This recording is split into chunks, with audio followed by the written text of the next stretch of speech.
Zombieland double tap early reviews are in and they are saying that the movie is a familiar but enjoyable experience. That's the headline on this Monday's MBE movie news. That is the headline, John, and it's not much of a surprise that the reactions are a lot of people saying already that has a familiarity about it, the sequel Double Tap. Both of us have not seen the sequel yet. Oh. We have seen the original, loved the original. Yeah. Got very high ratings on Rotten Tomatoes, as I recall. Did indeed, 90%, Stephen, 90%. Yeah. So what a bar it is set for this sequel. Can it touch it? 10 years ago, the original was set Incredible. at theatres. Is it really that long? Can't believe that. Unbelievable, isn't it? Going back to the trailers, John, we did the reaction for the trailers. There were a few laugh out loud moments in there. Good to see from this article anyway, spoiler alert, Bill Murray is back as Bill Murray. Bits of fan service in there, John, I think. But even without Bill Murray in this, I would still go and see this film anyway. Absolutely, Stephen. This is one I'm looking very much forward to ever since it was announced. I think, it must have been about a year ago. I think we were doing our audio shows back in that day. Mm-hmm. And yeah, I've been looking forward to it ever since. They've got the original gang back, obviously Woody Harrelson, Emma Stone, Jesse Eisenberg. I don't know if they've got the little girl, is it Abigail Breslin, I think her name is. I don't know if she's back, but certainly they've got those three actors back. I know as though they've never been apart, Stephen. The chemistry is really palpable in the trailers. I like the route they're going with it, or route if you're from America, because that's the way they say it. Where they're doing this sort of a mirror image of the, obviously, Jesse Eisenberg and Woody Harrelson characters, whose names I haven't got in front of me right now. Haven't seen the movie in about 6-7 years, so don't be too I can tell you judgmental. just now, just John, I'll just if you... Columbus is Eisenberg, Wichita is Stone, Tallahassee is Harrelson, and Little Rock is Breslin's character, who is in the sequel, John. She is in the sequel, wonderful, so we're getting all of these actors returning, and it just, as I did say, Stephen, it looks like a happy reunion. And as I did allude to there previously, they are doing a nice little thing where we've got two very similar characters, almost mirror reflections of the Harrelson and Eisenberg characters coming in, and how that will obviously work out for the story. It's going to be very interesting. It looks as though it's utilising the same humour from the trailers, and indeed when you look at the early reviews which are streaming in, they all seem to have that recurring theme throughout them all, where they're saying that it's get that great familiarity with the original movie, and that the humour has not really aged much in the last 10 years, but that isn't necessarily a bad thing for this movie, because if you like the humour of the original movie, and by all accounts, most people who have seen it absolutely adored the humour, I don't think you can. It's a very, very funny movie. They're saying if you enjoyed that, then you will really enjoy the humour in this movie too. So it's looking positive for the movie, Stephen. As I did say, 90% rating on Rotten Tomatoes. It's got a very high bar to try and attain, or maybe even excel when it comes to beating the original movie. But I think it could do it if it's lightning in a bottle, if you like, in the audience. I mean, certainly there's a huge demographic who are fans of this. It's a modern classic, cult classic, if you like.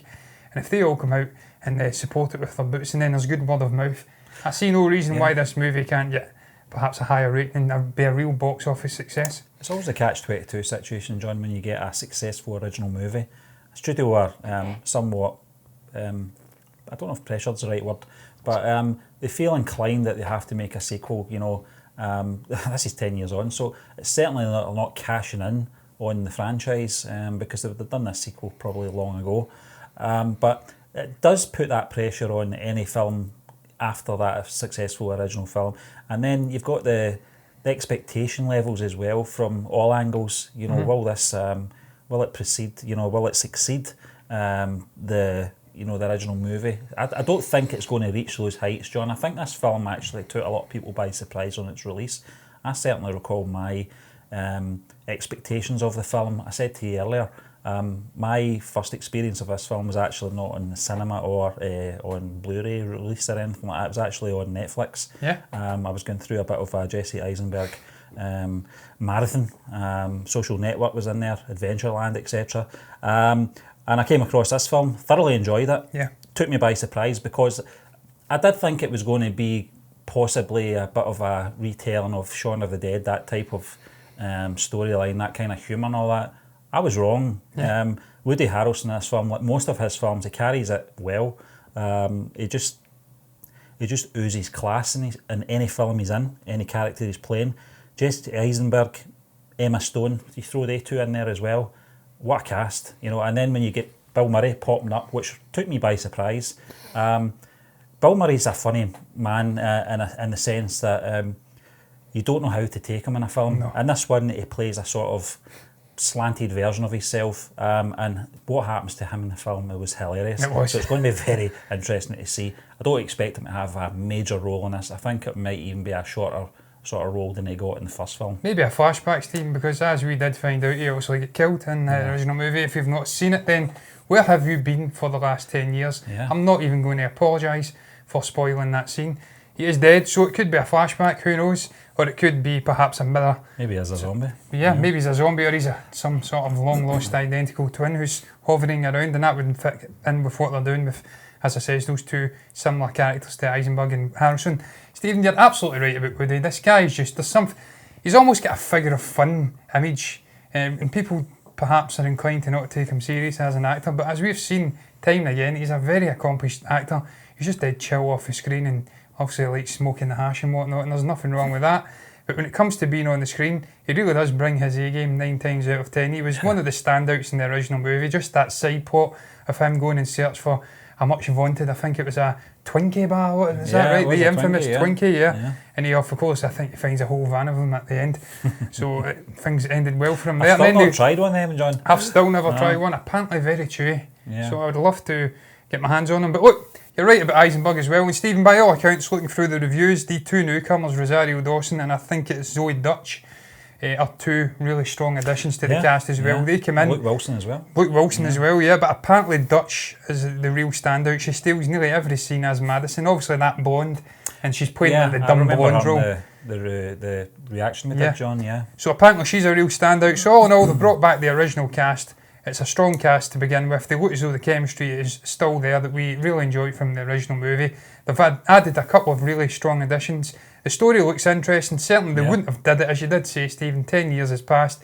If the script wasn't absolutely perfect, I don't think they would have even attempted to tackle a sequel. And it's quite refreshing to see them not overly changing it, because we've seen it with Deadpool. Even though I enjoyed Deadpool 2, there's this emphasis sometimes to go bigger and better with a sequel. They seem to be I think I've probably given the studio too much credit as well, John, in regards to how long they've kept a sequel from us. But you look at what Emma Stone, Jesse Eisenberg and Woody Harrelson have been doing over the last 10 years. They've been doing some major films. When you look at the likes of La La Land, Woody Harrelson, endless amount of films. Eisenberg, obviously, in the DCEU as well, playing Lex Luthor. So they've all been busy as well. So it could have been a combination of things like try to get the three of them all back together again. But who knows? Yeah, who knows, Stephen? Look, I'm just looking forward to it, as I did say, without repeating myself for the 1900th time. But look, we shall move on to the next topic, Stephen. It's all about Adam Sandler and Jennifer Aniston. Yes, it is. Apparently, Netflix murder mystery starring those two is reportedly getting a sequel. As we know, the film did bag 31 million streams worldwide within 72 hours. Just like we were saying there, John, when a studio has that kind of stat in front of them, it's a bit of a no-brainer. Adam Sandler and Jennifer Aniston, I'm surprised. They don't normally do sequels, to be fair to both of them. But I seen this film back, when was it? Beginning of summer, wasn't it? It came out. I thought it was okay. It took me by surprise. Adam Sandler's relationship with Netflix over the last few years has been pretty positive. I can't remember that film I saw, the one with Dustin Hoffman. Meyerowitz stories. That was it, It was a fantastic film, John. Again, took me by surprise how well made it was, well written and well crafted, how it's put together, all these stories, and how they all interweaved perfectly. Also, there was another one as well. I did a review on it. I can't remember. Sandy Wexler, I think it was called. It was actually a good film. It took me by surprise. There was a little bit of Adam Sandler's sort of classic characteristics that we saw in the sort of late 90s to early 2000s as well, in the likes of like Billy Madison, Happy Gilmore and Mr. Deeds, etc. Those sort of little nuances and little sort of tics that he gave those characters was in that film as well. This film I thought was great. It came at a time when this genre seems to be taking off again, thanks to Murder on the Orient Express. This is obviously more light-hearted than that film, but I'm glad to see that that reportedly there is going to be a sequel, because I think it warrants one. I think certainly I didn't expect it to get so many million streams worldwide within that short period of time. I don't know what was going on there. Well, Netflix always like to advertise when things are going swimmingly for Yeah, the they do, movie, Stephen. yeah. And they tend to be masters at the art of sweeping it under the carpet when they're not going so well. But look, fair play to them, they really did hit the ball out the park with, obviously, Murder Mystery, the first movie. And that is why, as you did say, they are looking to capitalise on the success of that through Netflix anyway, and perhaps get these two actors back. You're right about Adam Sandler as well, Stephen. You look through his filmography and there's only really two franchises, if you can call it, which he has churned out a couple of sequels with, Grown Ups and Hotel Transylvania. Yeah. That aside, not many sequels in this guy's back catalogue. And look, I'm really intrigued by Sandler as he's moving into this new phase in his career, this relationship with Netflix. There's been some abominations in there, and there's been some really well-made movies as well. I thought Murder Mystery fell in between those two. It wasn't an abomination, it wasn't even bad, it wasn't amazing either though. No, it was a decent good, little murder mystery movie. Certainly not on a par with the likes of, obviously, what the hell was it called, that one with Kenneth Branagh? I've totally forgotten, Murder on the Orient Express. Yeah. And I don't expect it to be on the same level as this Ryan Johnson movie coming out, Knives Out, but it was decent. And they had good chemistry together, the two leading actors. And I think they had Luke Evans and whatnot in there as well. So if they can perhaps bring back some Cokes, I think even, was it Christopher Plummer? I know he's in Knives Out. There was another really good actor who was playing, I think, the chap who got done in the movie. Can't recall who it was. Can't remember. But if they can perhaps coax some actors of that calibre into the potential sequel, then I don't see why it won't be another success. I think both Aniston and Sandler have good chemistry, but I think that goes back years, John. I think they were good friends, very weren't good they? friends, even before Aniston's stint on Friends, the sitcom. They were very close. I think they grew up quite close together as well. I think both appeared on Saturday Night Live round about the same time as well, John. So it makes sense that they have got good chemistry, because there's a great friendship there. Yeah, it was Terence Stamp. He was the chap that General died. Zod, yeah. Yes, Chancellor Valorum. Yes, Chancellor Valorum. Indeed, I can't even say his name. That's just sums my night up, really. But yeah, Gemma Arterton was in there as well. You had David Williams. You had a really good and accomplished cast. And as I did say, Stephen, if they can coax actors of that calibre, not David Williams, because he's not really an actor per se, but if they can coax people like that, and then I don't see why it won't be a success. It's according to the Hollywood Reporter, so there will be some hint of truth within there. And by all accounts, they're working on a deal with the first film's original writer, James Vanderbilt. So certainly you'll be carrying over the tone and a similar vibe. And look, it's always good to have a yin to the yang of the more serious sort of a murder mystery movies that are popping up, like Death on the Nile, and as I said previously, Knives Out. Yeah. To have this perhaps more comedic, heavy movie. And look, as I did say previously, the two of them were pretty good together. So they're good friends. Yeah. If they want to do it, the numbers are certainly there for Netflix. It's a win-win for everyone. And look, 72 million people watched the first one, or 31 million in the first 72 hours. Yeah. So I can see it being the same for this sequel if it happens. But so, look, yeah. Stephen, I've not got much more to add to that topic. It was very short and sweet. Yeah. And we're going to move on to the box office segment of the show on that note. And it's for the weekend of October 4th to 6th, 2019. Incidentally, what have we got in at number one this week, Stephen? It's a surprise. Number one here is Joker, John. It's grossed 12.6 million overall. Yes, look, Stephen, I absolutely adored this movie. I've finally seen it. Thought it was a wonderful performance from Joaquin Phoenix. Do not understand the controversy which is surrounding this movie at all. I do, John. Yeah, I understand where it's coming from. I understand where it's why coming it's from. coming from, but it's all wrong. But yeah, it's not violent at all. There's violent elements to it, and it is a deeply uncomfortable watch. But look, sometimes you have to have deeply uncomfortable watches, which make you think about what the hell is happening in modern I day had an society. uncomfortable watch one time, but it was a strap. It was absolutely killing me. Yes. Look, Stephen, getting on to the facts and figures, because this is what this breakdown is all about. It's not about reviews. 543, just shy of $544 million off of a $55 million budget. This will be up to date, so I feel like this is probably the second weekend we're talking about.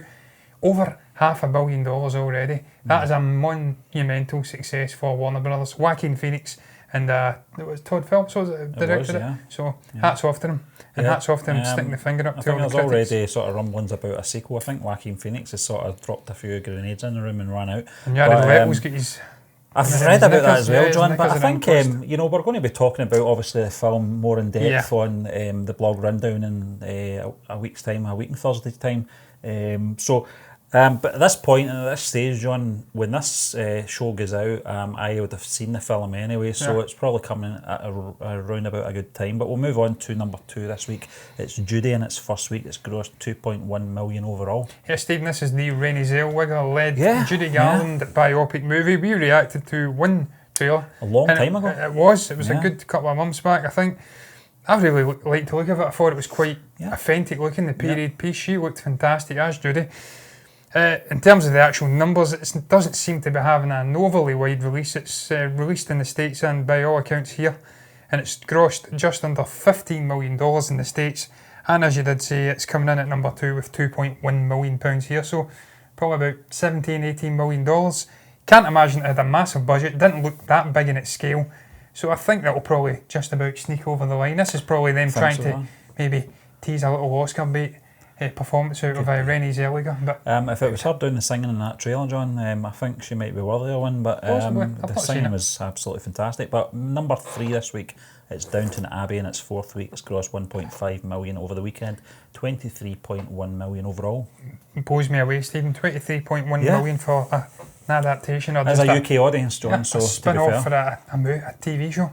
It's crazy, but look, there's a rabid fan base out there for Downton Abbey, and it's actually transcending onto the other shows of other countries, if you'd like.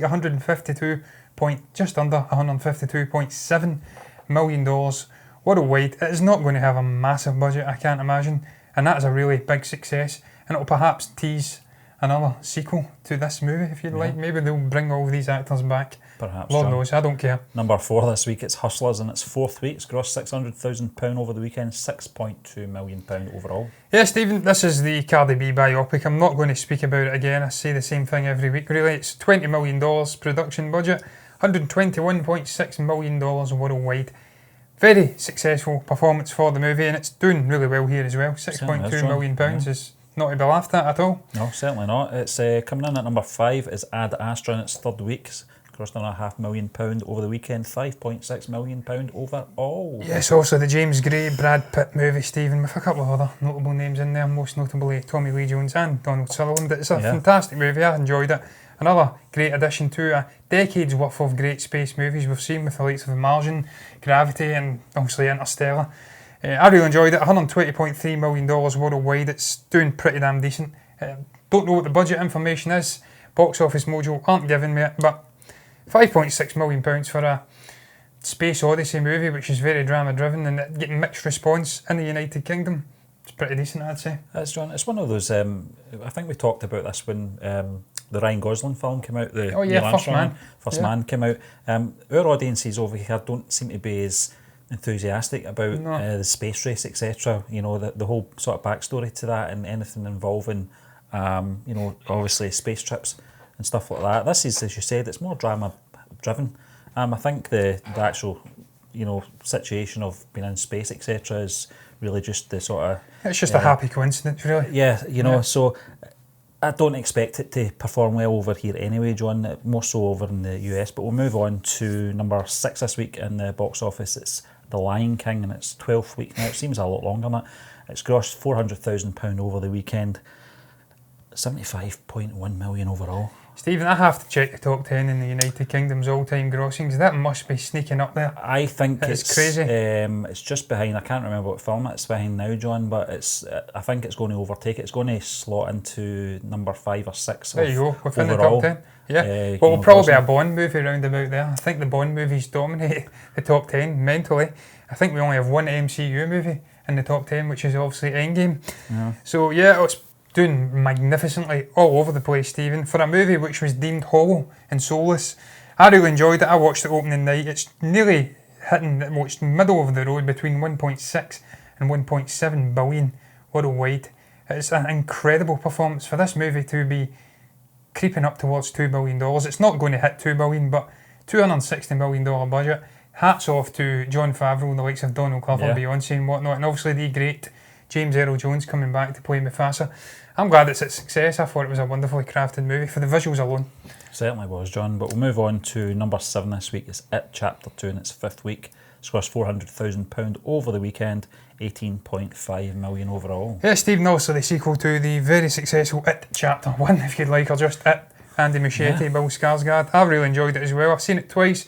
First time I was slightly whelmed, I would say. Second viewing, I picked up on the little things, and just the way that they utilised the two different ages within the cast. Wonderful. $445.6 million worldwide. Again, Box Office Mojo absolutely eviscerating me here. No budget information.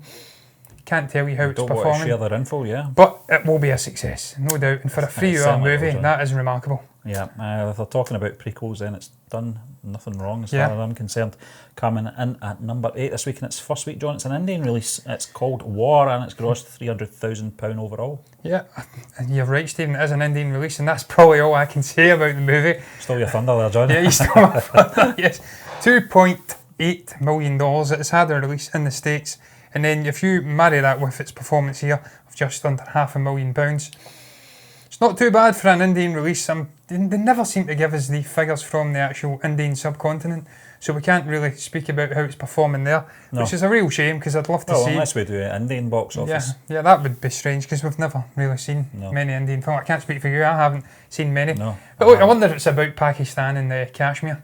That would be very contentious, to say the least. It would be very interesting. I've heard all about that. Yeah, but look, I've not got much more to add. No, we'll just move on then to number 9. It's Dora and the Lost City of Gold, and its 8th week now. It's grossed £300,000 over the weekend, 6.2 million overall. Remarkable, Stephen. There was a moment at one point, a couple of weeks back, where I thought this would just dive. You said that, John. Yeah, it would just dive right out the top 10. But it's hung around there like a bad smell, permeating the air, if you like. $49 million budget. Finally, Box Office Mojo gave me a budget. Thank you. $111 million worldwide. That is a poor performance by any metric. Paramount are having a mare this year with family-friendly films. Wonder Park was an absolute flop. Yeah. This is not great. Probably just about broke even, but that ain't great. Paramount, you have to start pulling your weight here. You get a magical intro. What are you doing? Opener, if you like. Get your shit together. Well, come to America too. Is that Paramount? Well, the first one was, John. I would hope the second one was as well. So, I sincerely hope they do a better job with that. I think they will. Because I want that to be a success. I do now, John. At first I didn't. I know we're off on a tangent here, but I hope that film does succeed. Yeah. Because I don't want it tainting the original, like Dumb and Dumber 2 did.